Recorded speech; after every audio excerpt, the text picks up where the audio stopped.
अब अजमेर शरीफ के नीचे बुद्ध विहार है। बुद्ध विहार है, बड़ी बात कह रहे हैं आप। अब अजमेर शरीफ के नीचे बुद्ध विहार है। मैं दावे के साथ कह रहा हूँ, ASI के लोगों से गहरी खुदाई करिए, वहाँ अगर मंदिर है तो मंदिर के नीचे बुद्ध विहार भी होगा, बौद्ध मठ होगा। मंत्री जी, अब क्या यही बचा है क्या, कुतुब मीनार के नीचे बुद्ध विहार? कुतुब मीनार पर तो आप चलिए मेरे साथ, 8 जगह भगवान बुद्ध की मूर्ति लगी है, 8 जगह। कुतुब मीनार भी बुद्ध विहार है भाई। 1250 साल बौद्ध राजाओं का शासन रहा। हिंदू आए, उन्होंने मंदिर बनाए, मुसलमान आए, मस्जिदें बनाई, नीचे तो बुद्ध विहार ही है। पूरी धरती बौद्धों की है। अयोध्या में खुदाई हुई, वहाँ बहुत सारे अवशेष निकले थे, भगवान बुद्ध की मूर्तियां निकली थी, लेकिन इन बीजेपी के लोगों ने उन्हें क्रेशर में डाल के बालू बना दिया था, उनके अवशेष मिटा दिए थे। हालांकि सुप्रीम कोर्ट ने हमारा साथ नहीं दिया, हाई कोर्ट ने हमारा साथ नहीं दिया। नमस्कार, आप देख रहे हैं द जनता लाइव। मैं हूं आपके साथ नलिनी, और एक विशेष मुद्दे पर मेरे साथ चर्चा करने के लिए भंते सुमित रतन जी यहां मौजूद हैं। जिस प्रकार से संभल में हिंसा हुई, इससे पहले बहराइच में हिंसा हुई, और अब हर बार जैसे कि मस्जिदों के नीचे मंदिर ढूंढने की कोशिश की जा रही है, वैसे ही अब अजमेर शरीफ जो दरगाह है, जो लोगों के आस्था का केंद्र है, अब दावा किया जा रहा है कि उसके नीचे भी शिव मंदिर है। इसी पर चर्चा कर लेते हैं। सर, आपको क्या लगता है, लगातार मंदिरों को ढूंढने का जो प्रयास किया जा रहा है मस्जिदों के नीचे, कितना सही है? देखिए, मैं आपको बता दूं कि ये लोग मंदिरों में, मस्जिदों में मंदिर ढूंढेंगे, और हम लोगों ने भी मन बना लिया है, जितने इनके मंदिर हैं उनमें हम लोग बुद्ध विहार ढूंढेंगे। ये हमारा काम है। और अभी जैसे सोमनाथ का आप देख लेंगे, डाटा निकला है सोमनाथ मंदिर का, उसकी खुदाई हुई भारतीय पुरातत्व सर्वेक्षण के द्वारा, तो नीचे गहराई में वहाँ बुद्ध विहार निकला है। तो जितना ये मंदिरों में मस्जिद ढूंढेंगे, उतना ही हम मंदिरों में, अभी हम लोग तिरुपति बालाजी के खिलाफ भी हाई कोर्ट, सुप्रीम कोर्ट जाने वाले हैं कि तिरुपति बालाजी की जो मूर्ति है वो भगवान बुद्ध की मूर्ति है, लिहाजा मंदिर को खाली करा के हमें दे दिया जाए। जी, दावा करेंगे आप लोग भी अपना दावा पेश करेंगे? बिल्कुल दावा पेश करेंगे, उसकी तैयारी भी कर ली है। सुप्रीम कोर्ट के वकीलों से मुलाकात भी हो गई है। हम भी पिटीशन लगाने जा रहे हैं। बड़े बड़े इनके 18-20 मंदिर जिनके नीचे बुद्ध विहार के ऊपर इन्होंने बनाए हैं, हम भी दावा करने जा रहे हैं। सर, पिटीशन तो आपने अयोध्या में भी फाइल की थी, क्या हुआ फिर उस पिटीशन का? हम लड़ाई लड़ते रहेंगे, क्योंकि न्यायपालिका बेईमान है, नेताओं के साथ मिली हुई है, और हम लोग जब इतिहास लिखा जाएगा, भले ही हमारी हार हो गई हो, भले ही बेईमान न्यायपालिका ने हमारी ना सुनी हो, लेकिन इतिहास में दर्ज हुआ है कि जब बौद्धों का मठ अयोध्या के तौर पर कब्जा किया जा रहा था, उस समय बौद्ध लड़ाई लड़ रहे थे। ये हमने काम किया है। आप कह रहे हैं हमने काम किया है, एक तबका ऐसा जो कह रहा है कि जहां भी मस्जिद खुदेंगे वहां मंदिर निकलेगा, तो फिर आप लोग अपना दावा क्यों नहीं पेश करते हैं? नहीं, बात सही है। 2500 वर्ष पहले बुद्ध विहार बने, 1000 साल पहले कह सकते मंदिर बने, और फिर 300 साल पहले मस्जिद बनी। तीनों झूठ नहीं बोल रहे हैं, तीनों सही बोल रहे हैं, लेकिन गहराई तक आप जाएंगे तो बुद्ध विहार ही निकलेगा, ये सही है। मतलब सबसे गहरा खोदेंगे तो बुद्ध विहार, सबसे गहरा खोदेंगे तो बुद्ध विहार ही निकलेगा, मंदिर मस्जिद नहीं निकलेगा। लेकिन लोग तो नहीं मानते इस बात को। मानेंगे, धीरे धीरे माहौल बनाया जा रहा है, लोगों को समझाया जा रहा है, कैडर प्रोग्राम चल रहे हैं, गांव-गांव जहाँ हमारी टीमें लगी हैं, पूरे भारत में हम लोग बता रहे हैं, और बहुजन मीडिया भी हमारा साथ दे रही है, और हम लोग बहुत जल्दी ये लोगों को बताने में कामयाब होंगे कि मंदिर के नीचे बुद्ध विहार है और हर मस्जिद के नीचे बुद्ध विहार है। आपने कहा कि मंदिर के नीचे जो है बुद्ध विहार है। एक तबका ऐसा भी है सोशल मीडिया पर जो लगातार ये सवाल पूछता है कि तथागत गौतम बुद्ध जो थे, उनके माता पिता भी हिंदू थे और वो भी भगवान में आस्था रखते थे। इस बात में कितनी सच्चाई है? हिंदू शब्द का जो जन्म है, इसकी उम्र 400 साल है, और जो ब्राह्मण व्यवस्था है, इसका जन्म है, इसका 1000 साल उम्र है। मैं पाली भाषा का विद्यार्थी हूँ, धम्म लिपि जानता हूँ। आज दिन तक भारत में एक भी आप बताइए शिलालेख जो संस्कृत में निकला हो या उर्दू में निकला हो, सारे के सारे शिलालेख धम्म लिपि में है, ब्राही लिपि में है, प्राकृत और पाली भाषा में है। लिहाजा ये लोग नए नए लोग हैं, पुराना है, बुद्धिज्म है, जैनिज्म है, तो जितना गहरा खोदोगे उतना बुद्ध विहार निकलेगा। तो भंते जी, बुद्धिज्म से पहले क्या था? यही तो सवाल कर रही हूँ। जब तथागत गौतम बुद्ध जो हैं, उन्होंने बुद्धिज्म का शुरुआत की, उससे पहले आखिर क्या था? ज्ञान प्राप्ति से पहले आखिर कौन सा धर्म था भारत में? लोग कहते हैं हिंदू धर्म ही था। सनातन जिसका ये नाम ले रहे हैं, सनातन का मतलब होता है पुराना, और पुराना भारत में बुद्धिज्म है।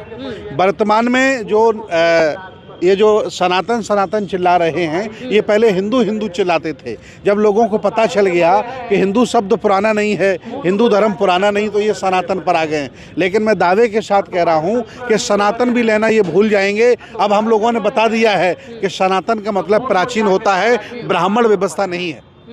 लेकिन सर, जिस तरीके के मुद्दे अब उठाए जा रहे हैं और कोर्ट से जो फैसले आ रहे हैं, आपको नहीं लग रहा देश बड़ी बुरी दूसरी तरफ जा रहा है?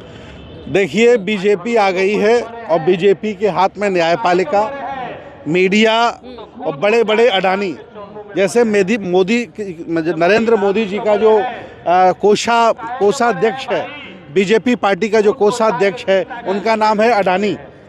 गौतम अडानी बीजेपी के कोषाध्यक्ष हैं, नरेंद्र मोदी के भी कोषाध्यक्ष हैं।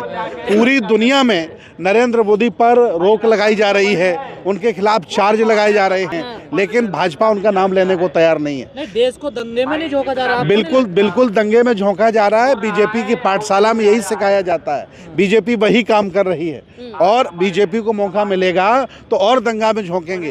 दंगा में झोंकने का मतलब बीजेपी का है कि SC OBC जो नालायक लोग हैं, बिना पढ़े लिखे लोग हैं, जो जाहिल लोग हैं, ये दोस्त दुश्मन की जो पहचान नहीं जानते, जब मुसलमानों को रौंदा जाता है, उनको मारा काटा जाता है, तो तथाकथित हिंदू अपने आप को मानने वाले SC OBC के लोगों को मज़ा आता है। मैं ये उन्हें समझाने में कमज़ोर सिद्ध हो रहा हूँ, कामयाब नहीं हो पा रहा हूँ कि दोस्त तुम्हारा ये है, दुश्मन तुम्हारा ये है। और अब बहुत जल्दी हम लोग गाँव-गाँव जा रहे हैं। SC OBC यहाँ बड़ी आबादी है, आधी आबादी OBC है और 25% SC है। इनको जिस दिन मैंने ये समझा लिया कि ये जो दंगा करा रहे हैं भाजपा वाले, ये दुश्मन हैं तुम्हारे, मुसलमानों के नाम पर तुम्हें लूटना चाहते हैं, उस दिन बीजेपी का काम खत्म हो जाएगा। कार्ड क्या है आप लोगों के? मेरे पास कार्ड हैं, जन जागरूकता का काम हम कर रहे हैं और लोगों को समझा रहे हैं। मुसलमानों से भी हमने कहा है कि आप धैर्य का परिचय दें, ये लोग सताएं मारें, आप लोग धैर्य का परिचय दें, और अगर आप जवाब देंगे तो उतना ही बीजेपी का वोट बैंक बढ़ेगा। क्योंकि बीजेपी धर्म की चाशनी पिलाने में आगे है। राम मंदिर के नाम पर बीजेपी ने यहाँ की बहुत बड़ी आबादी को मूर्ख बना रखा है, पागल बना रखा है। जैसे आप कहीं भी जाइए, बीजेपी के लोग या RSS के लोग मुसलमानों के प्रति नफरत फैलाते रहते हैं कि मुसलमान ऐसा है, मुसलमान वैसा है। सच्चाई ये है कि मुसलमानों से झगड़ा उनका नहीं है, उन्हें जहाँ जहाँ मौका मिलता है वो मुसलमानों को अपनी बेटी दे देते हैं। जितने पैसे वाले मुसलमान भारत में हैं, सब हिंदुओं के रिश्तेदार हैं। असली लड़ाई SC से है, OBC से है, आदिवासी से है। ब्राह्मण या भाजपा वाले नहीं चाहते हैं कोई SC OBC का आदमी बड़ा आदमी बने, कोई पढ़ लिख करके प्रोफेसर बने, डॉक्टर इंजीनियर बने। इनकी लड़ाई SC OBC माइनॉरिटी को मिटाने की है, जो बीजेपी कर रही है। लगातार बड़ी मस्जिदों के सर्वे कराए जा रहे हैं कि उनके नीचे मंदिर, आखिर क्या देश में माहौल जानबूझकर खराब करने की कोशिश की जा रही है? मैं 10 साल पहले ये आशंका जता रहा था कि बीजेपी सरकार में आएगी तो मुसलमान हिंदू का दंगा कराएगी, सारी मस्जिदों को चेक कराएगी, और अगर मस्जिदें चेक होंगी और बीजेपी नहीं मानेगी, मैं मानता हूं, लेकिन निवेदन मैं ये करता हूं भारतीय पुरातत्व सर्वेक्षण के लोगों से, न्यायपालिका के लोगों से, शासन प्रशासन के लोगों से, कि अगर खुदाई हो तो खुदाई गहरी होनी चाहिए, ताकि जब गहरी खुदाई होगी तो मस्जिद के नीचे मंदिर होगा और मंदिर के नीचे बुद्ध विहार होगा। ये हम चाहते हैं। आज अयोध्या में खुदाई हुई, वहाँ बहुत सारे अवशेष निकले थे, भगवान बुद्ध की मूर्तियाँ निकली थी, लेकिन इन बीजेपी के लोगों ने उन्हें क्रेशर में डाल के बालू बना दिया था, उनके अवशेष मिटा दिए थे। हालांकि सुप्रीम कोर्ट ने हमारा साथ नहीं दिया, हाई कोर्ट ने हमारा साथ नहीं दिया, क्योंकि सब बिके हुए हैं। भारत में बीजेपी के साथ पूरा सुप्रीम कोर्ट है, हाई कोर्ट है, सब बिक गए हैं। इसलिए कोई आज मस्जिद के नीचे मंदिर ढूंढे जा रहे हैं, कल को मुसलमान कहने लगे कि मंदिरों के नीचे मस्जिद है, बिल्कुल, तो फिर क्या होगा देश का? नहीं, आज ये नरेंद्र मोदी अपने आप को हिंदू शासक होने का घमंड भरते हैं। आज उनकी सरकार है, आज वो मस्जिदों में मंदिर ढूंढ रहे हैं, लेकिन जब यहाँ फिर मुसलमान शासक कभी बनेगा तो मंदिरों को तोड़ करके फिर मस्जिद बनाएगा। मैं निवेदन करता हूं, अगर खुदाई करनी है तो गहरी कराइए, ना मंदिर दिखाई देगा ना मस्जिद दिखाई देगी, वहाँ बुद्ध विहार दिखाई देगा। मथुरा में भी तो कई सारी बुद्ध की मूर्तियां निकली थी, फिर क्या हुआ? आप लोग पिटीशन दायर करते हैं, कोई सुनवाई तो नहीं होती आप लोगों की? मथुरा सम्राट कनिष्क की राजधानी है। मथुरा में भगवान बुद्ध की मूर्तियां बनाई गई, 9 बड़े बड़े बुद्ध विहार हैं, 9 बड़े बड़े टीले हैं, उन टीलों के ऊपर सम्राट कनिष्क को कंस बनाकर इन ब्राह्मणवादी लोगों ने कंस का रूप दे दिया है, मंदिर बना दिया है। वहाँ फर्जी है, वहाँ एक भी मंदिर नहीं है, न कृष्ण कभी पैदा हुए हैं। जैसे अयोध्या फर्जी इनका है, वैसे ही मथुरा फर्जी है। लेकिन ये धर्म की चाशनी पिलाकर यहाँ के बेरोजगार लोगों को, यहाँ के हिंदू तथाकथित हिंदुओं को मूर्ख बनाएंगे और सत्ता की चाशनी चाटने का काम करेंगे। ये करेंगे। एसआई की टीम जो जब गई तो वहाँ पर उनके साथ हिंदू संगठन मौजूद था और नारे लगाए जा रहे थे जय श्री राम के। जी, हिंदू संगठनों का काम ही यही है कि जहां उन्हें मौका मिल जाए वहीं जय श्री राम के नारे लगाते हैं। एसआई टीम के साथ क्या कर रहा था हिंदू संगठन? एसआई टीम वाले भी सब जय श्री राम वाले हैं। पूरे भारत में भारतीय पुरातत्व सर्वेक्षण के अधिकारी ब्राह्मण हैं, हिंदू हैं। वो जहाँ जहाँ जाते हैं, जहाँ जहाँ बौद्ध गुफाएं हैं, जहाँ जहाँ बौद्ध अवशेष हैं, वहाँ हनुमान जी की मूर्ति लगा दी है, वहाँ इन्होंने देवी मैया की मूर्ति लगा दी है। पूरा कब्जा किया जा रहा है। मैं अधिकारी होता उसका कोई धर्म थोड़ा ही होता। मैं नहीं, अधिकारी का धर्म है। यहाँ तो प्रधानमंत्री का धर्म है, राष्ट्रपति का धर्म है, मजदूर का धर्म है, महिला का धर्म है। इस देश भारत में तो महिलाओं को सर दिखाने नहीं दिया जाता था, पढ़ने नहीं दिया जा रहा था अभी 75 साल पहले। अब देखो, इतिहास उठा के देख लीजिए। सड़क का रास्ता क्यों अपना रहा है, कानून का रास्ता क्यों नहीं अपना रहा? वो देखिए, ये मुसलमान जान गया है कि सारे कोर्ट, सारे जज बिके हुए हैं, कोई हमारी सुनने वाला नहीं है, इसलिए मुसलमान शांत बैठा है। और पिछले जब से भाजपा सरकार आई है, अरबों खरबों की संपत्ति मुसलमानों की बर्बाद कर दी। इन्होंने बफ चिल्ला रखा है। मैं कहता हूँ इनसे कि जितनी बफ के पास संपत्ति है 1 लाख करोड़, उसकी 3 गुना संपत्ति अकेले तिरुपति बालाजी के पास है, 3 लाख करोड़। अरे 30 लाख मुसलमानों के पास अगर 1 लाख करोड़ की संपत्ति है तो आपको दर्द हो रहा है, और अकेले तिरुपति बालाजी में 3 गुना संपत्ति है, उसकी आपको कोई चिंता नहीं है। ये बप का मुद्दा भी तथाकथित हिंदुओं को बरगलाने के लिए है। संशोधन किया जा रहा ताकि उसमें सहूलियत हो सके। किसमें सहूलियत हो सके? वक्फ बोर्ड में। वक्फ बोर्ड में क्या गंभीर आरोप लग रहे हैं कि जमीनें बेच ली सारी। मैं आपको बता रहा हूँ, जितनी पुरानी संपत्तियां हैं मुसलमानों की मुसलमानों के पास हैं, हिंदुओं की हिंदुओं के पास हैं, ईसाइयों की ईसाइयों के पास हैं, लेकिन मेरी जितनी पुरानी संपत्ति बौद्धों की है वो सब भारतीय पुरातत्व सर्वेक्षण के पास हैं। मैंने भारत सरकार को पत्र लिखा है, राष्ट्रपति को पत्र लिखा है, हमारा भी आयोग गठन हो, हमारा भी बोर्ड बनाया जाए। प्राचीन बौद्ध विरासत बोर्ड की हमने मांग की है, क्योंकि जितने भी हमारी चीज़ें हैं सब पर इन्होंने बलात् कब्जा किया है, चाहे हिंदू हो चाहे मुसलमान हो। ये लोग हमें कमज़ोर मानते हैं। ये जापान में नौकरी करने जाते, थाईलैंड में ये नौकरी करने जाते, लेकिन भारत में बौद्धों की संख्या कम है, इसलिए इन्होंने हमारी संपत्तियों पर कब्जा किया है। हमने प्राचीन बौद्ध विरासत बोर्ड की मांग की है। लेकिन मोदी जी बाहर जाते हैं तो कहते हैं मैं बौद्ध के देश से आया हूँ, यहाँ पर बौद्धिज्म की बात नहीं होती। देखिए, मोदी जी की बात मत करिए। मोदी जी का नाम लेते ही हमें हंसी आती है। कितना कमजोर प्रधानमंत्री इस भारत को पहली बार मिला है। उनका कोषाध्यक्ष अडानी 56 इंच की छाती वाला कमजोर है। हाँ, 56 इंच की छाती वाला कमजोर आदमी है। और उनका जो कोषाध्यक्ष अडानी है वह व्यक्ति 5 देशों में बैन कर दिया गया है भ्रष्टाचार के आरोप में, और भारत सरकार उसे बचा रही है। आने वाले दिनों में जब सरकार बदली जाएगी तो मोदी अडानी दोनों एक कमरे में जेल में होंगे। मैं दावे के साथ कह रहा हूँ। भरपाई करेंगे पत्थरबाजों से संभल में अब जो संपत्ति को नुकसान पहुंचाया गया है। नहीं, योगी जी क्या करेंगे? योगी जी का काम है नफरत फैलाना, दूसरे को नुकसान पहुंचाना। जब से वो आए हैं तब से वो 50,000 लोगों को घर से बेदखल कर चुके हैं, 1,000 घरों को तोड़ चुके हैं। दंगाइयों की तस्वीरें चस्पा की जाएंगी पूरे प्रदेश में। सबसे बड़े दंगाई तो भाजपा वाले हैं, सबसे बड़े दंगाई तो आरएसएस वाले हैं। महाराष्ट्र की जेल में बंद थे, और ये सांसद थी भोपाल की महिला, वो भी आतंकवादी थी।